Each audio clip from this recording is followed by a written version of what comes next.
Well, this is going to be quite a blast. Yeah, the Muggy reviewing Tarzan. Uh huh. Well, I want to say that there is nothing like the 1999 Disney's Tarzan. It was such a wonderful cast, beautiful imagery, and to find out that nowadays it is, released that that Tarzan was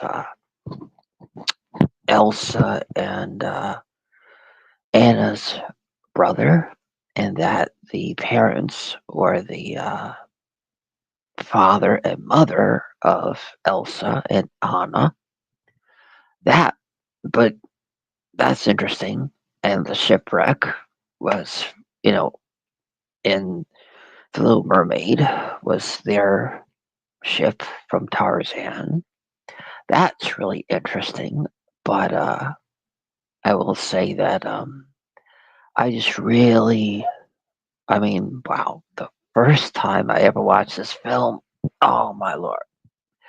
I'd have to say I, hmm, oh, let me think. It's been a while, but I will say it was quite the blast. But I will say I believe I watched it like I believe I watched it on a big screen TV, and I was really close to it, and it just was a really cool experience because I had seen Rosie O'Donnell do an interview where, like, because remember back then she had her Rosie O'Donnell TV show. Well, she had said, she was in the movie. And so then we saw the movie, and then we went out and bought the soundtrack. But I believe the very first thing I ever saw was an illustration in a magazine. I, it was just one of those charcoal drawings that they have put in the magazine to kind of, get people to be like, go out and see this movie. Really, really cool. It was like what we see in the movie, what Jane draws, but it was actually in a magazine, like large enough of an image to look exactly like what she would have done, but to actually hold an an image just like what she drew was really cool. But I didn't know it at the time, because I hadn't seen the movie yet. I saw the illustration, but because you know how it is. The magazine article comes out first, then you get to see the Rosie O'Donnell show like on a weekday, and then we have to wait till we're not in school to see the movie. You know, but because even though it's so I'm just saying that yes, even though like the reason why I waited to see it on the big screen and not the theater was because that was a busy year. There's other stuff coming out. I mean, heck, there was you know, uh, well, but yeah. So I saw it on actual TV, a big TV. But like I'm saying, it just was really cool because by that time I just really gotten to get used to seeing a lot more Rosie O'Donnell.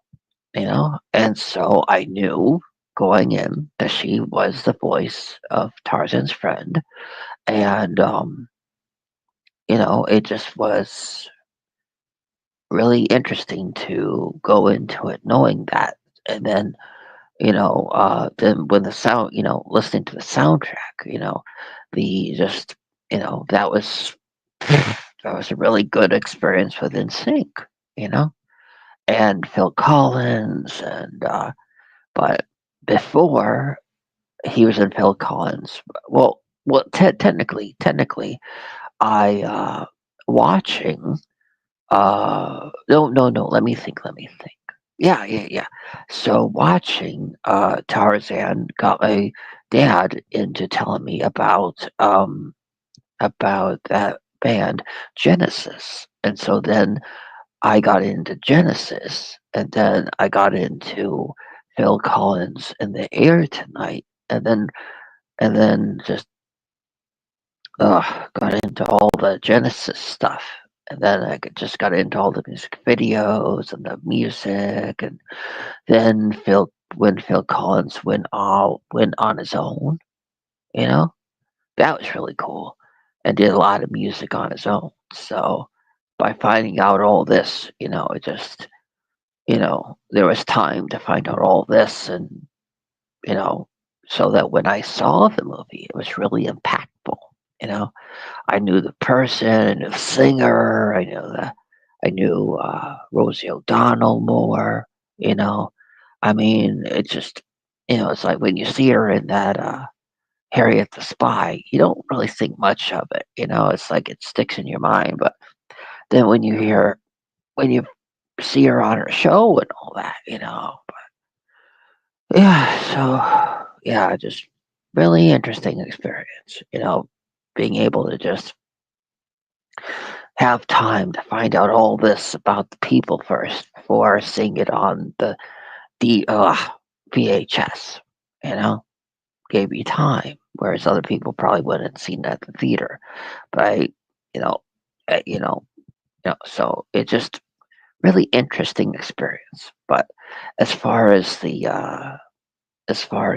movie itself, I thought it was just a really musical, and just like the noises of the jungle, the father with the with the mustache, and all that, and and then Tarzan's look, and just and I believe besides all the Tarzan stuff that was coming out, like the promotional stuff, I remember when I first turned on the VHS of it, and it was it was you saw a thing of Tony Hawk.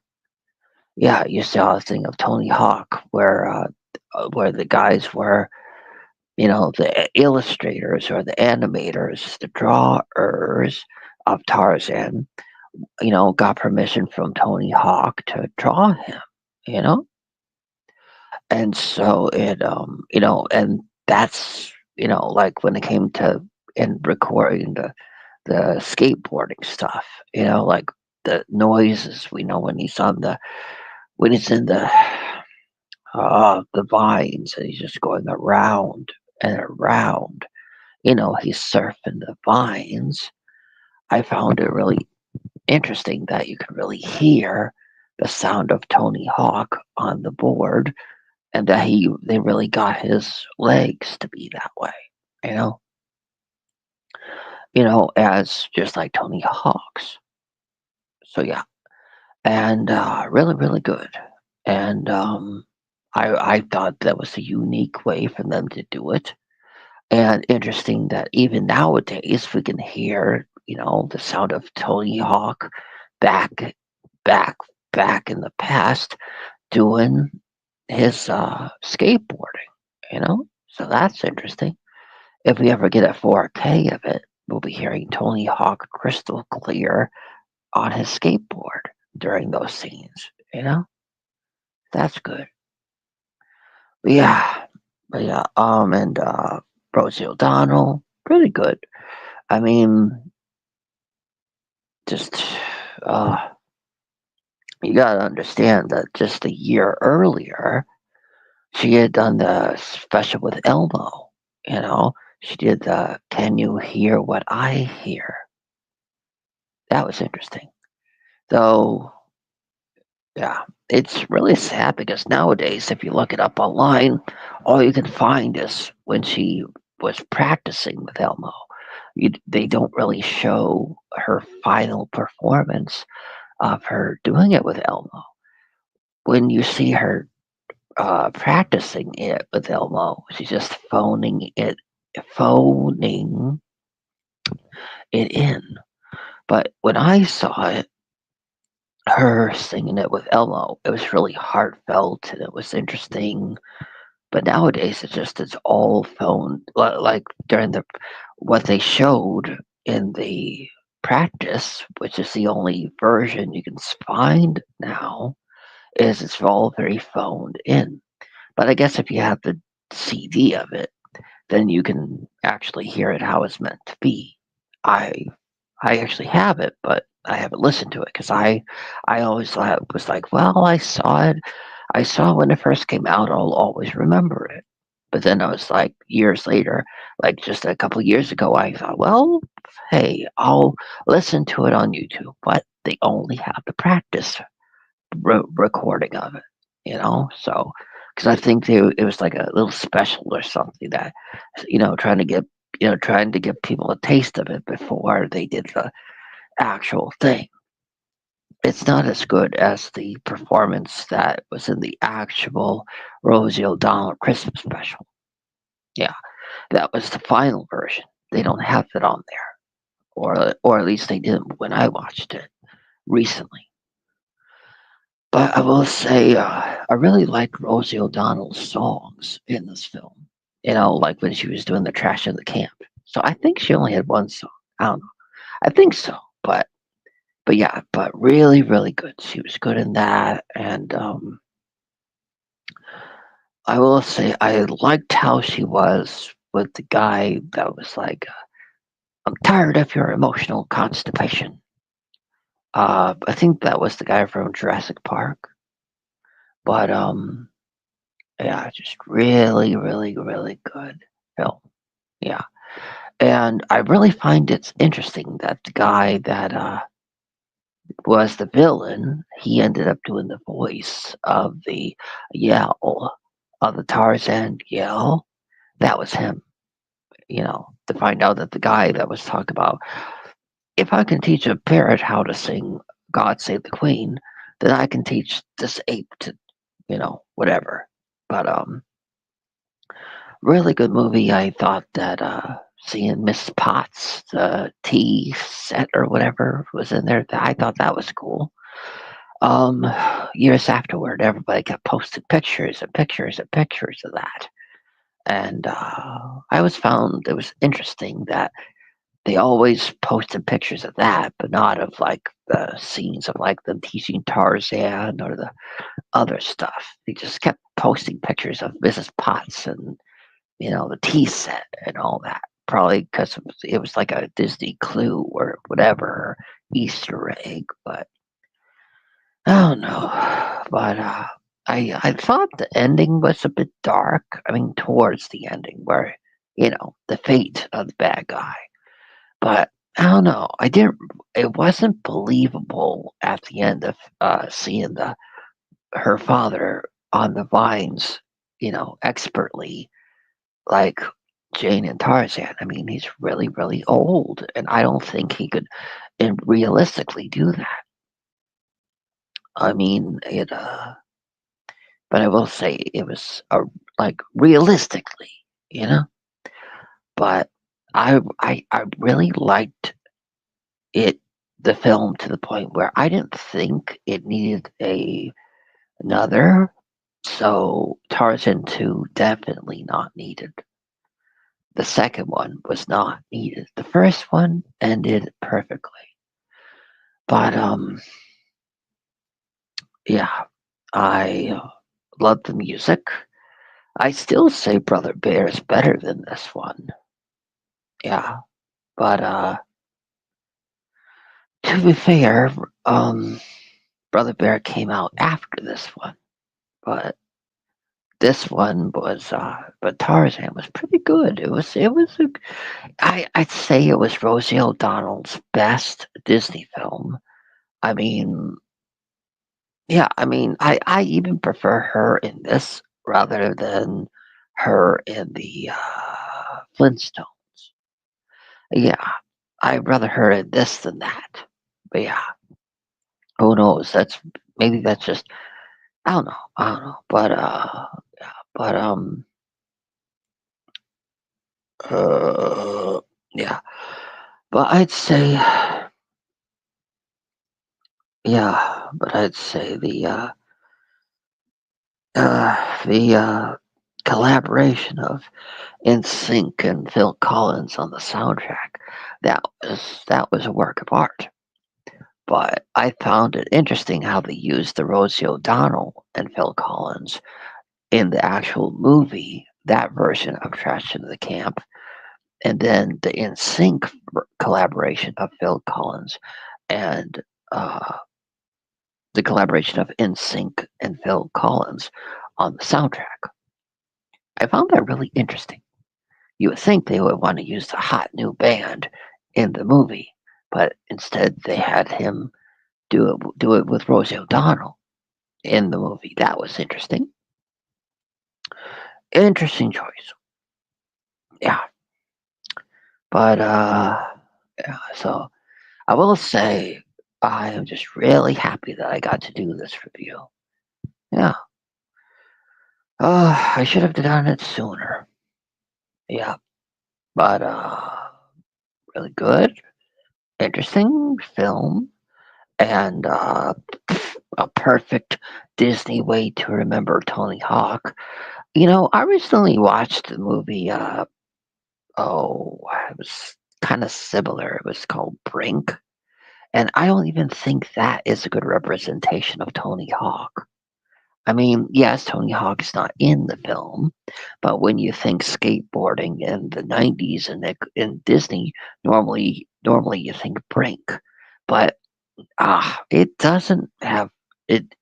When you watch the movie Brink, it doesn't really have anything to do with Tony Hawk. I mean, yes, it has to do with skating, but the guy is a jerk in it. The the bad kid. But I will say this one. So if you're gonna go skateboarding, uh, watch this one because the moves are the best, and they're from Tony Hawk. So, and the noises of his board too, and the wheels and all that, So, if you're in the mood for Tony Hawk, watch Tarzan from 1999. And again, I want to say I'm just very happy I got to do this review. Yeah.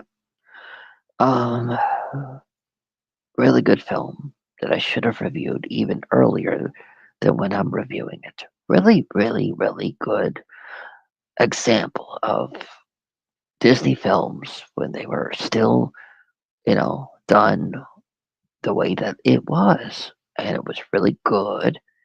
And I don't know. I don't know if it's gonna get a 4K, but I hope so, you know? But I will say like I said, I do not believe that it deserved a sequel because I felt they tied everything together perfectly.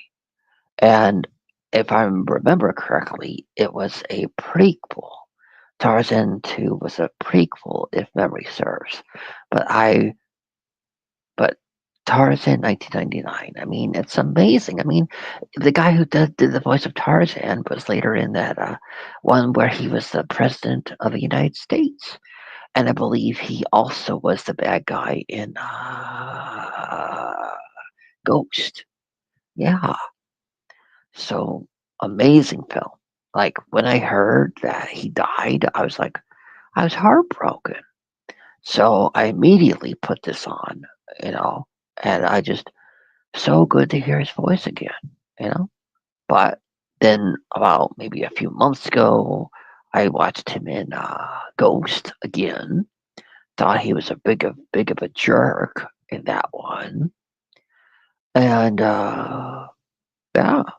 But so in all of his filmography, I actually really like him in Tarzan best. You know, Tarzan versus Ghost is at least in Tarzan he gets the girl, where in Ghost he tries, fails, and dies. But in this one, he's not the one that died, and he gets the girl where Patrick Swayze does not. So, you know, really interesting, good.